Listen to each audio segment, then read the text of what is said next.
What was your biggest failure, and how did it change you? Well, there's a ton of failures along the way, that's for sure. Like I said, as I said, for SpaceX, the first 3 launches failed. And we're just barely able to scrape together enough parts and money to do the 4th launch. If that 4th launch had failed, we would have been dead. So multiple failures along the way. I tried very hard to get the right expertise in for SpaceX. I tried hard to find a great chief engineer for the rocket, but the good chief engineers wouldn't join, and the bad ones, well, there was no point in hiring them. So I ended up being chief engineer of the rocket. So if I could have found somebody better, then we would have maybe had less than 3 failures. That 3rd failure in a row, did you think, I need to pack this in? Never. Why not? I don't ever give up. So many people tried to talk me out of starting a rocket company. It was crazy. One good friend of mine collected a whole series of videos of rockets blowing up and made me watch those. He just didn't want me to lose all my money. We're doing these things that seem unlikely to succeed, and we've been fortunate, and at least thus far they have succeeded. Now is the time to take risk. You don't have kids. As you get older, your obligations increase.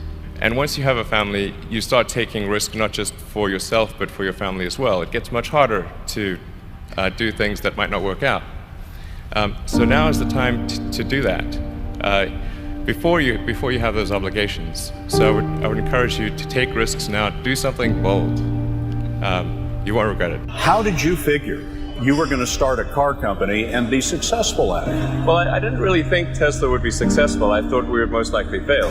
But I thought that we at least could address the false perception that people had that an electric car had to be ugly and slow and boring like a golf cart. But you say you didn't expect the company to be successful, then why try? If something's important enough, you should try, even if the probable outcome is failure.